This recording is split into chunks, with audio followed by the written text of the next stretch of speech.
Assalamualaikum warahmatullahi wabarakatuh. Waalaikumsalam warahmatullahi wabarakatuh.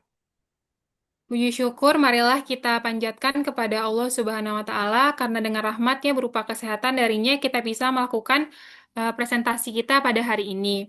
Tak lupa pula, shalawat serta salam semoga tetap tercurahkan kepada junjungan kita Rasulullah SAW. Tak lupa pula kita ucapkan terima kasih kepada dosen pengampu mata kuliah ekonometrika, yaitu Bapak Dr. Yu Henry Alfi SPD MPD. Baiklah, untuk presentasi kali ini kami membahas materi tentang analisis regresi majemuk estimasi. Sebelum itu, adapun anggota kelompok yang pertama yaitu saya sendiri, yaitu Dinda Ananda Saza dengan NIM 2305344. Lalu yang kedua ada Ferisa Nabila dengan NIM 230533129. Baiklah, langsung saja memasuki pada materi kita yang pertama, yaitu tentang model tiga variabel. Pada bagian ini, kita akan membahas mengenai model tiga variabel. Nah, model ini merupakan pengembangan dari regresi linear sederhana yang memungkinkan kita untuk melihat fenomena secara lebih kompleks dan realitas. Bisa kita lihat pada layar PPT, model ini dipresentasikan melalui persamaan ekonometrika, yaitu dengan Y sama dengan beta 0 ditambah beta 1 X1 ditambah beta 2 X2 ditambah epsilon. Nah, tujuan utama dari penggunaan model ini adalah untuk menjelaskan pengaruh dari dua variabel independen secara sekaligus terhadap satu variabel dependen. Dalam penelitian sosial atau ekonomi, jarang sekali sebuah hasil hanya dipengaruhi oleh satu faktor. Itulah mengapa kita menggunakan model ini untuk mendapatkan gambaran yang lebih akurat. Nah, mari kita bedah satu persatu komponen di dalamnya agar lebih jelas. Nah, yang pertama itu ada Y. Nah, Y ini merupakan variabel dependen, yaitu variabel yang nilainya ingin kita prediksi atau yang dipengaruhi. Lalu yang kedua ada X1 dan X2. Nah, X1 dan X2 ini merupakan variabel independen. Yakni faktor-faktor penjelas yang kita duga memiliki pengaruh terhadap Y. Selanjutnya ada beta 0. Nah, beta 0 ini adalah konstanta. Ini menunjukkan nilai rata-rata Y apabila variabel X1 dan X2 bernilai 0. Lalu ada beta 1 dan beta 2, yang mana ini adalah koefisien regresi. Nah, besaran ini menunjukkan seberapa kuat pengaruh masing-masing variabel X terhadap Y. Terakhir ada epsilon atau error term. Ini mewakili faktor-faktor lain di luar model yang juga ikut mempengaruhi Y, termasuk yang tidak kita teliti secara langsung. Nah, dengan memahami struktur ini, kita bisa mulai melakukan analisis lebih lagi dalam mengenai seberapa signifikan peran setiap variabel dalam riset yang sedang kita jalankan. Nah, selanjutnya ada eh, ketetapan matrik evaluasi. Nah, dalam teknik analisis regresi majemuk dengan tiga variabel ini, ketepatan model dapat diukur melalui beberapa matrik evaluasi yang memberikan gambaran seberapa baik model dapat memprediksi nilai target. Nah, berikut ada beberapa matriks penting yang akan saya jelaskan. Yang pertama yaitu koefisien determinasi.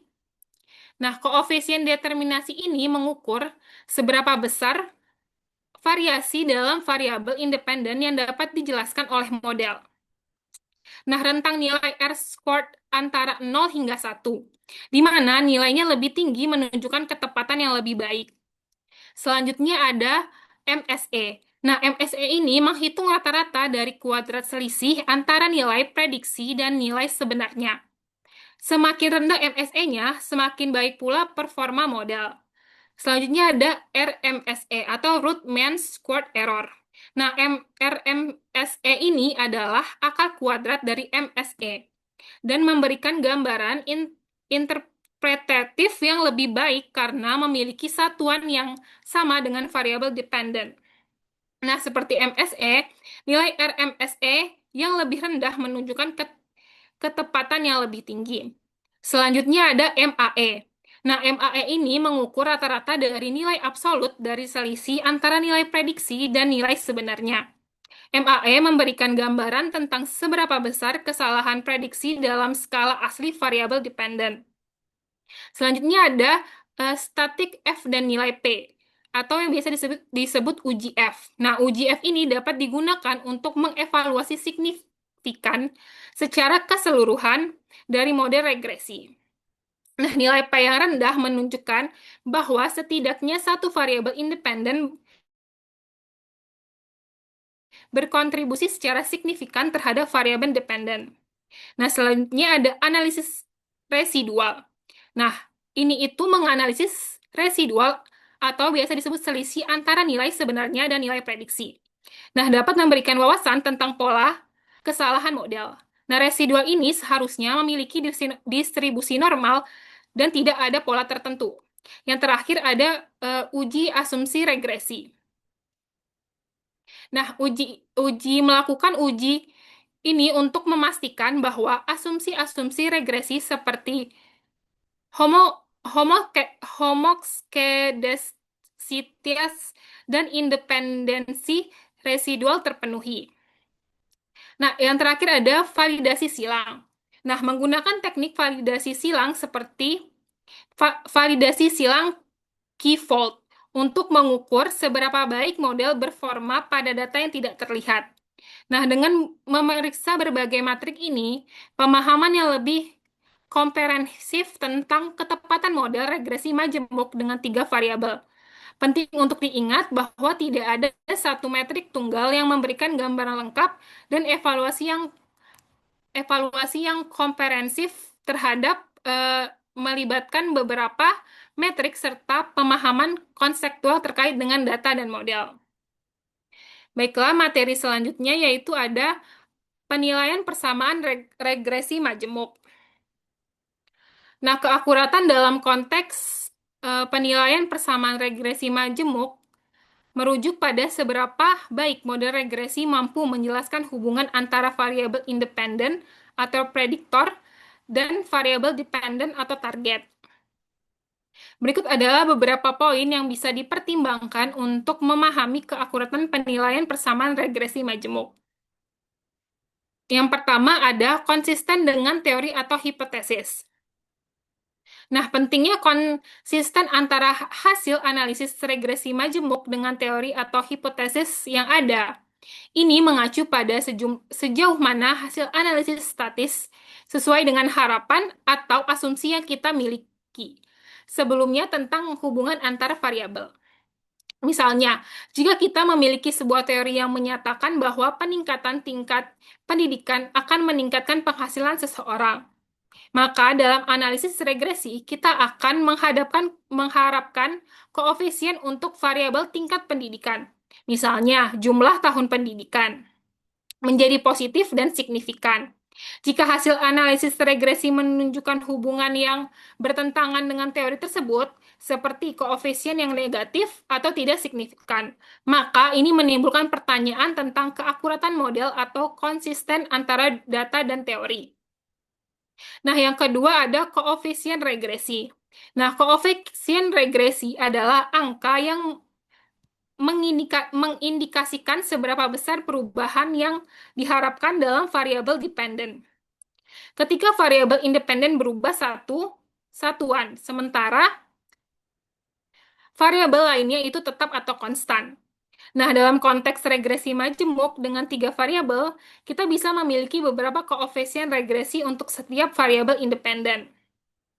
Misalnya, jika kita memiliki persamaan regresi majemuk seperti Y sama dengan beta 0 ditambah beta 1, X1 ditambah beta 2, X2 ditambah beta 3, X3 sama dengan ditambah epsilon, maka di sini beta 1, beta 2, dan beta 3-nya adalah koefisien regresi yang terkait dengan variabel independen. Nah, X1, X2, dan X3-nya masing-masing. Koefisien ini tahu kita seberapa besar sih perubahan yang diharapkan dalam variabel dependen Y. Jika kita mengubah variabel independen tertentu menjadi satu satuan sambil menjaga variabel lainnya tetap. Lalu yang ketiga ada koefisien determinasi. Nah, koefisien determinasi ini mengukur seberapa besar variabilitas dalam variabel dependen yang dapat dijelaskan oleh model. Nilai R-squared yang lebih tinggi menunjukkan bahwa model memiliki kemampuan yang lebih baik dalam menjelaskan variasi dalam data. Selanjutnya yang keempat ada analisis residual. Nah, residual adalah selisih antara nilai sebenarnya dan nilai yang diprediksi oleh model. Nah, analisis residual dapat membantu mengevaluasi sejauh mana model berhasil menangkap pola dalam data. Nah, residual yang acak dan terdistribusi normal menunjukkan bahwa model berhasil menangkap hubungan antara variabel independen dan dependen. Selanjutnya yang terakhir ada validasi model. Nah, model regresi majemuk harus divalidasi menggunakan teknik seperti validasi silang untuk memastikan bahwa performa model konsisten pada data yang tidak terlihat. Dengan memberikan aspek-aspek ini, kita dapat memahami keakuratan dan validasi dari penilaian persamaan regresi majemuk dengan lebih baik, serta mengambil keputusan yang lebih informan mengenai hubungan antara variabel dalam data. Sekian materi yang dapat saya sampaikan. Untuk materi selanjutnya akan dijelaskan oleh Farisa Nabila. Kepada Farisa Nabila, saya persilahkan. Baik, terima kasih kepada moderator. Di sini saya akan menjelaskan tentang koefisien parsial. Baik teman-teman, di sini yang dimaksud dengan koefisien parsial dalam analisis regresi majemuk mengacu pada ukuran seberapa banyak variabel independen atau prediktor berkontribusi terhadap variasi variabel dependen atau outcome ketika faktor-faktor lain dalam model regresi dijaga konstan. Dalam konteks regresi majemuk, di mana terdapat lebih dari satu variabel independen, koefisien parsial membantu untuk memahami seberapa besar efek masing-masing variabel independen terhadap variabel dependen. Ketika variabel-variabel lainnya diperhitungkan, koefisien parsial ini penting dalam mengevaluasi kontribusi relatif dari setiap variabel independen dalam memprediksi variabel dependen dalam model regresi majemuk.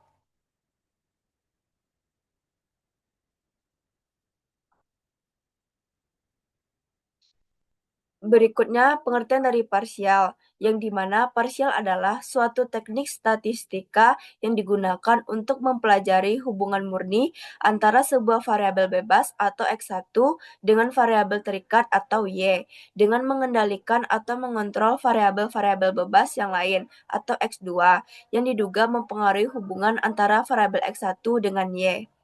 Next. Baik, yang selanjutnya itu adalah estimator OLS atau yang disebut juga dengan ordinary least squares adalah teknik umum untuk memperkirakan koefisien persamaan regresi linear yang menggambarkan hubungan antara satu atau lebih variabel kuantitatif independen dan variabel dependen atau regresi linear sederhana atau berganda. Kuadrat terkecil mewakili kesalahan kuadrat minimum atau SSE, kemungkinan maksimum dan metode penduga momen yang digeneralisasi adalah pendekatan alternatif untuk OLS. Next.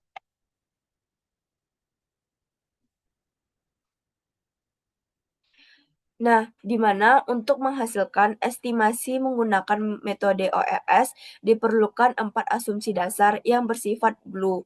BLUE sendiri merupakan singkatan dari Base, Linear, Unbiased, dan Estimator. Berikut beberapa penjelasan dari asumsi dasar tersebut. Yang pertama yaitu Base, yaitu yang dimaksud dengan Base adalah hasil model regresi yang terbaik serta minim error. Yang kedua yaitu linear, di mana model dalam regresi sesuai dengan kaidah OLS. Yang ketiga unbiased, ya, di mana nilai yang diharapkan sesuai dengan nilai yang benar. Dan yang terakhir yaitu estimator, yaitu model regresi yang terbentuk memiliki varians dengan nilai terkecil. Next. Selanjutnya itu adalah koefisien korelasi parsial, di mana pengertian dari koefisien korelasi parsial adalah ukuran statistik yang digunakan untuk menentukan seberapa kuat hubungan antara dua variabel secara independen dari pengaruh variabel lainnya. Ini adalah alat yang digunakan dalam analisis regresi statistik inferensial. Langkah-langkah untuk menghitung koefisien korelasi parsial biasanya melibatkan analisis regresi. Contohnya, jika kita memiliki tiga variabel seperti A, B, dan C, kita ingin mengetahui korelasi antara A dan B setelah mengontrol pengaruh variabel C. Prosesnya akan melibatkan dua tahap. Tahap yang pertama yaitu menghitung regresi antara variabel A dan C, serta variabel B dan C. 2. Menggunakan residu dari regresi tersebut untuk memperhitungkan pengaruh variabel C. Kemudian, kita dapat menghitung korelasi antara residu A dan residu B. Next. Di sini terdapat rumus untuk menghitung koefisien parsial. Dapat digunakan rumus berikut, di mana R Y X1 dikurang X2.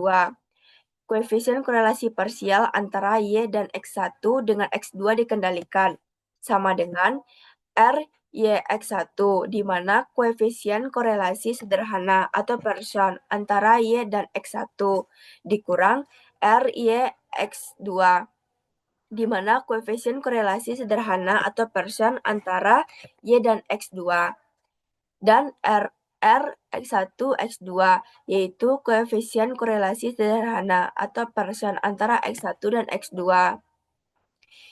di mana eh,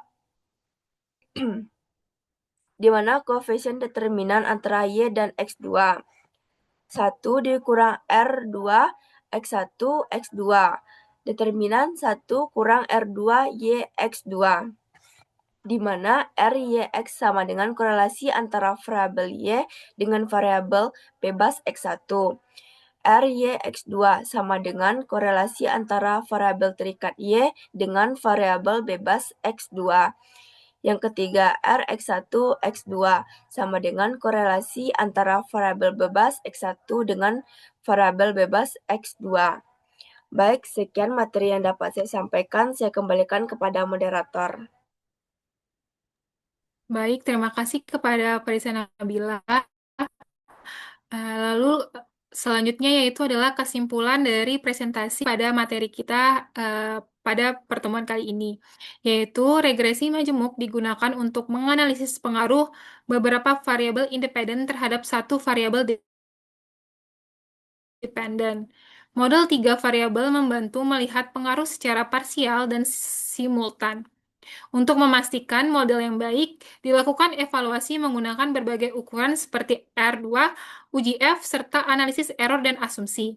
Selain itu, interpretasi koefisien, metode OLS, dan korelasi parsial juga penting untuk memahami hubungan antar variabel secara lebih mendalam. Dengan demikian, model regresi yang baik harus akurat, valid, dan sesuai dengan teori. Baiklah, sekian materi yang dapat kami sampaikan pada presentasi kali ini. Jika ada kekurangan dan kesalahan, kami mohon maaf. Saya akhiri, wabillahi taufiq wal hidayah. Wassalamualaikum warahmatullahi wabarakatuh. Waalaikumsalam warahmatullahi wabarakatuh.